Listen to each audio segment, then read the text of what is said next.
Raporo yitwa Death was everywhere, urupfu rwari ahantu hose, La mort était partout, ya Human Rights Watch. Ku musozi wa Goma baranyikubitiye nibura buri masaha 48, bakambwira bati tuzakomeza tugukubite kugera wemeye ko wari umusirikari. Umuntu uvuga ibingibi nyuma y'ibyumweru bitatu yimuriwe mu nkambi ya Rumangabo, atangira gukora imyitozo ya gisirikari. Umugabo watangaga ibicuruzwa w'imyaka 29 yavuze yuko akora ibicarubozo rikomeye mu kigo cyafungirwagamo ku musozi wa Goma mbere yo kwerekezwa Icyanzu. Ati batubyukishaga inkoni n'imikandara ya buri munsi. Nyuma y'ukwezi twaribwije tuvuga yuko turi abazarendo. Abadukubitaga mu buryo bukomeye cyane bari ingabo za M23 hamwe n'ingabo z'u Rwanda. Raporo yakozwe na Human Rights Watch. Iyi raporo ishinja ingabo za M23 hamwe n'ingabo za RDF, Rwanda Defense Force, gukorana n'uyu mutwe mu bikorwa by'icarubozo, ibyaha by'intambara, ihohotera no kwica abasivili mu burasirazuba bwa Kongo. Leta y'u Rwanda yamaganiza raporo kenshi ikazishinja kuba zibogamye, kuba zidashingiye ku bimenyetso by'ukuri, kuba abazikora batagera aho zivugwa cyangwa se kuri terrain, n'ibindi byinshi birimo kuba ababazwa bose bahamagarwa kuri telefone. U Rwanda nta nubwo rwemera ko rwohereje ingabo zarwo mu burasirazuba bwa Kongo cyangwa ku butaka bwayo. Cyakora ruvuga yuko rwashyizeho ingamba z'ubwirinzi. Gusa raporo irakomeza. Gute rero? Bati nubwo hari bamwe bagiye mu ngabo za M23 ku bushake, abandi benshi bakusanyijwe ku ngufu bajyanwa muri izo nkambi z'imyitozo. Muri bo harimo abasirikare 3 ba Kongo Human Rights Watch yaganirije, bafatiwe mu bitaro barimo kuvurirwayo. Abarwanyi ba M23 bakimara gufata ibice bya Goma na Bukavu ngo batangiye gufata abasore n'ingimbi ku ngufu. Abaganirijwe na Human Rights Watch bavuze yuko benshi bafatirwaga kuri bariyeri zo mu mihanda mu gihe bageragezaga guhunga Goma cyangwa se Bukavu. Hari abahungu 2 bajyanwe mu nkambi ya Canzu guhugurirwayo ibya gisirikare mu ntangiriro z'ibihumbi 2025. Harimo kandi n'abahoze ari abarwanyi bemeje yuko abana bakiri batoya nabo bari bahari barajyanwe guhabwa imyitozo ya gisirikare. Avuga yuko haba mu nkambi ya Canzu hamwe na Rumangabo hose ngo hari harimo abana bakiri batoya. Hari umuhungu w'imyaka 16 wanditswe muri iyi raporo, avuga yuko yinjijwe mu gisirikare ku gahato mu kwezi kwa mbere 2025. Uyu nguyu ati ubwo navaga mu rugo Igoma, bamwe mu barwanyi ba M23 barampagaritse, babaza impamvu ntari gukora salongo. Salongo ni imirimo rusange yo ku gahato. Hanyuma banyambura moto yanjye, baranjyana aho bafungira abantu. Noneho nyuma banzana muri Canzu. Abakoze ubushakashatsi bwa Human Rights Watch bavuga yuko baganiriye n'abantu 48 bafatiwe mu bice bitandukanye byo mu mujyi wa Goma. Bagaragaje yuko habayeho ibikorwa binini cyane byo guhiga no gukusanya abantu ku bwinshi bibanda ku basore n'abagabo. Mubo baganiriye 34 bavuze ko babanje kujyanwa kuri Stade de l'Unité iri hafi y'ikibuga mpuzamahanga cy'indege cya Goma. Harimo kandi n'abandi bavanye Bukavu bakazanwa aho ngaho hagati y'ukwezi kwa mbere no kwa munani 2025. Basobanura yuko bafungirwaga hamwe n'abandi bantu bagera ku 100, bakamburwa telefone n'amakarita y'itora, ubundi bagakubitwa hafi buri munsi, kandi bakabwirwa yuko bagomba gufasha abandi kubohora igihugu. Abatangaga ubu buhamya bavuze yuko M23 yashinjaga urubyiruko kuba rushyigikiye Wazarendo cyangwa se ingabo za FRDC no kuvuga iza Kongo. Abayobozi bamwe b'uturere tw'iyi migi nabo bashishikarizaga abagabo kujya mu nama zaberaga kuri stade, baburira yuko nibatitabira inama cyangwa se bakagerageza guhunga bashobora guhura n'ibyago bikomeye, ngo byari iterabwoba rihambaye. Hari n'abandi banyujijwe mu nyubako za leta n'ahandi hantu hifashishwa nk'afungirwa abantu cyangwa muri za transit centers, kandi bagafungwa mu buryo butemewe n'amategeko. Mu minsi mikeya bakarekurwa bahita bajyanwa mu bigo bya gisirikare guhabwa imyitozo. Hamwe muri aho hantu bajyanwaga harimo ku cyicaro gikuru cya polisi ya kera cya Mugunga, inyubako y'inteko ishinga amategeko y'intara, ikibanza kiri hafi y'umusozi wa Goma, ikigo cy'ubutasi bw'igihugu National Intelligence Agency, gereza ya Munzenze, icyicaro cy'intara ya gisirikare ya 34 hamwe n'inzu z'abantu ku giti cyabo mu mujyi rwagati. Ibiro by'umuryango w'abibumbye bishinzwe uburenganzira bwa muntu nabyo byemeje yuko hari izindi site ebyiri zafungirwagamo abantu zaje kugaragara nyuma yo gufatwa. Aba bantu bajyanwaga mu makamyo bakajyanwa mu majyaruguru yerekeza i Rushuru. Abantu babiri bari bafungiye mu nyubako y'inteko ishinga amategeko y'intara bavuze ko babonye amakamyo yuzuye abantu asohoka yerekeza i Rumangabo hamwe na Canzu. Bavuze kandi yuko hari abo babonye bicwa, abandi bakorerwa iyicarubozo kubera ko banze kwemera kujya mu myitozo cyangwa se kwemera kuba abarwanyi ba M23. Abantu bishyikirije cyangwa bakitabira inama za M23 mu minsi ya mbere yo gufatwa kwa Goma na Bukavu bafatwaga nk'ababikoze ku bushake kandi bakemererwa amasezerano arimo n'amafaranga ndetse n'amahirwe yo kurwanira igihugu cyabo. Ariko abandi bafashwe ku ngufu cyane cyane nyuma y'ukwezi kwa gatatu 2025 bafatwaga nk'abadashaka ubwo bufatanye kandi bakagirirwa nabi cyane mu gihe cyo gufatwa, ku buryo ngo harimo n'abicwaga, abanyamahirwe bagafungwa. Ku itariki 8 y'ukwezi kwa karindwi 2025 raporo ivuga yuko abarwanyi ba M23 bari bambaye imyenda isanzwe ngo bafashe umugabo w'imyaka 35 mu mihanda ya Sake, ngo yahakanye ibirego byose yaregwaga byo kuba yari yarabaye mu gisirikare cya leta ya Congo FARDC.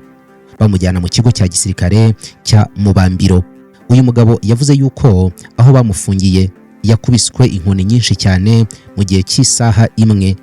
Mu minsi yakurikiyeho yimuriwe mu nzu yihariye i Goma, nyuma ajyanwa ku cyicaro cy'intara ya gisirikare ya 34. Hanyuma noneho aza kujyanwa mu kigo kiri hafi y'inyubako ya Radio Television Nationale Congolaise RTNC ku musozi wa Goma. Muri byinshi muri ibyo bice yavuze yafungiye mu buryo butemewe n'amategeko, ngo hari abandi bafungwa bari bafunze mu buryo buteye agahinda. Yarafunganywe n'abandi bagabo benshi mu bikoresho byifashishwaga nk'abikwa ibintu cyangwa se za container cyangwa containers, bafungiwemo mu buzima butari ubwa kimuntu, we yita ubwa kinyamaswa. Ati nko ku musozi wa Goma baranyikubitiye, badukubitaga buri masaha 48, bakambwira yuko bazakomeza kunkubita kugera nemeye ko nari umusirikare wa leta ya Kongo. Nyuma y'ibyumweru bitatu yimuriwe mu nkambi ya Rumangabo. Umugabo utanga ibicuruzwa w'imyaka 29 we avuga yuko yakorewe iyicarubozo mu kigo gifungirwamo abantu ku musozi wa Goma imbere yo koherezwa i Canzu. Ati badukubitaga inkoni n'imikandara bya buri munsi. Nyuma y'ukwezi twari tumaze kuvuga yuko turi abazarendu nta gushidikanya, twemera ibyaha tutakoze. Abatangabuhamya bavuze uburyo abarwanyi ba M23 basabaga abayobozi b'imidugudu cyangwa abandi bayobozi b'inzego z'ibanze bazwi nka nyumba 10 gutanga urutonde rw'abagabo. Iri jambo nyumba 10 risobanura itsinda ry'inzu 10 zifatanye cyangwa zegeranye mu buyobozi bw'inzego z'ibanze, ubwo ni mu rurimi rw'igiswahili. Benshi muri abo bayobozi ubwabo bajyanwaga mu myitozo ya gisirikare, hanyuma bagasubizwa mu midugudu bayobora, bagategekwa gukusanya urubyiruko. Rimwe na rimwe hagasabwa nibura abantu 10 buri cyumweru mu mudugudu umwe. Umwe mu bayobozi ba nyumba 10 wahoze akora muri Rubaya Masisi yavuze yuko igihe abarwanyi 5 ba M23 bazaga iwe bakamubura, bafashe umuhungu we umusivili w'imyaka 24, nyuma yaje koherezwa i Canzu. Aterega abayobozi ba nyumba 10 bagendaga mu gace ka Himbi Igoma hari ku itariki 3 y'ukwezi kwa 2 2025. Bavuga mu ndangururamajwi yuko tuzabona amafaranga mu nama hafi aho ngaho kandi ko igihugu kidukeneye. Iyo nama irangiye M23 yahise ifunga inzira zose twari gusohokeramo. I Bukavu M23 ngo yakoze ibikorwa byo gufata urubyiruko ndetse n'abagabo ku ngufu mu gihe cy'umwaka wose. Abaturage bavuze yuko nyuma yo gufata umujyi abantu benshi bafungwaga nta mpamvu, cyane cyane i Bukavu, bakajyanwa i Goma baciye mu bwato, hanyuma bagafungirwa kuri Stade de l'Unité mbere yo koherezwa Rumangabo cyangwa Canzu. Ku itariki 30 y'ukwezi kwa 11 2025 M23 ngo yafashe ku ngufu abantu barwa muri za Magana mu gace ka Panzi kari mu nkengero za Bukavu. Human Rights Watch ngo yagenzuye neza inemeza video yafashwe yerekana abantu benshi bateraniye ahantu hamwe ku butaka runaka, ahantu hatari inyubako hafi y'ibitaro bya Panzi i Bukavu. indi video yo kuri uwo munsi yerekana amakamyo atandatu yuzuye abagabo ava aho hantu yerekeza ku muhanda munini. Video ya gatatu yafatiwe mu cyumba cy'imbere igaragaza abagabo batandatu bakekwa ko barafashwe ku ngufu muri ibyo bikorwa, batanga amakuru yabo mu rwego rwo kumenyesha imiryango yabo yuko bajyanwe. Human Rights Watch ivuga yuko itashoboye kwemeza neza aho iyo video ya nyuma yo yafatiwe. Uyu muryango uvuga yuko haranira uburenganzira bwa muntu wakoze iyi raporo wanditse yuko ibindi bikorwa bibiri binini cyane byo gukusanya abantu ku ngufu byabereye kuri Stade Funo mu gace ka Irambo mu mpera z'ukwezi kwa 9 n'ukwezi kwa 10 2025 hanze y'imijyi minini. Ibi bikorwa byo gufata abantu ku ngufu bajyanwa mu gisirikare ngo byakundaga guherekezwa n'ihohoterwa rikomeye ku babyanze. Mu midugudu yo muri territoire ya Masisi, Nyiragongo na Rushuru, abatangabuhamya bavuze yuko abarwanyi bicaga abantu barwanyaga abasirikare cyangwa bagerageza guhunga, ngo bakubitaga abagabo bakoresheje inkoni nini, insinga z'amashanyarazi cyangwa se nanone ibibatiri by'imihoro. Abandi ngo baricwaga. Abagabo bashaje cyangwa badashaka kujya mu gisirikare bahitaga batsindwa aho ngaho. Ku itariki ya 25 Werurwe 2025 mu mudugudu uri hafi ya Kicanga muri territoire ya Masisi, hari umugabo wavuze yuko abarwanyi ba M23 bakusanyije abagabo. Mu magambo ye ati, nageze naho mbabwira yuko nashaka kujya mu gisirikare bahita bandoma n'umuhoro bankubita ikibatiri cyawo. Ati ikintu nabonye aho ngaho nuko ageragezaga guhunga yaraswaga. Ati bagendaga buhoro buhoro bakubitwa inkoni inzira yose, batwicaje hasi baraduhambira. Umuvandimwe wanjye yagerageje guhunga baramurasa. Umuturanyi wanjye yarafite indwara ya epilepsy. Igihe badukubitaga yagize igicuri. Igihe cyo kugenda kigeze ntabwo ashoboye kudukurikira, bamurashe mu gituza agwaho. Nyuma y'ibi rero uwo mugabo yajyanwe mu kigo cya gisirikare cya M23 i Bukombo, ariko aza kuhahunga i Burungu muri territoire ya Masisi. Umugabo yabonye uburyo se imyaka 56 yiciwe hamwe n'abagore babiri nyuma yo kwanga kwinjira mu gisirikare mu kwezi kwa 11 2024. Yatanze ubuhamya ati, batuvugishije batubwira yuko tugomba guhitamo hagati yo kujya mu gisirikare cyabo no gusubira mu rugo. Data yasabye gusubira mu rugo, baramubwira bati ntiba ari byukwiriye gupfa. Bamwishe bakoresheje umuhoro baramutemagura. Uyu mugabo ubwe yaje koherezwa icanzu muri Mutarama 2025. Muri Rushuru, abatangabuhamya bavuze yuko hari amatsinda y'abagabo yabohwaga agakubitwa hanyuma agashyirwa mu modoka bagategereza yuko imodoka zihabwa amabwiriza yo kugenda. Ibi bikorwa byo gukusanya abantu ku ngufu byakomeje n'umwaka ushize 2025 no mu ntangiriro z'ibihumbi 2026. Hari ahanditse yuko mu kwezi kwa mbere 2026 abarwanyi ba M23 ngo bakoze ibikorwa bise curfew aho ni muri Sake. Curfew ni nk'umukwabo cyangwa se gufunga ibintu runaka mu mujyi.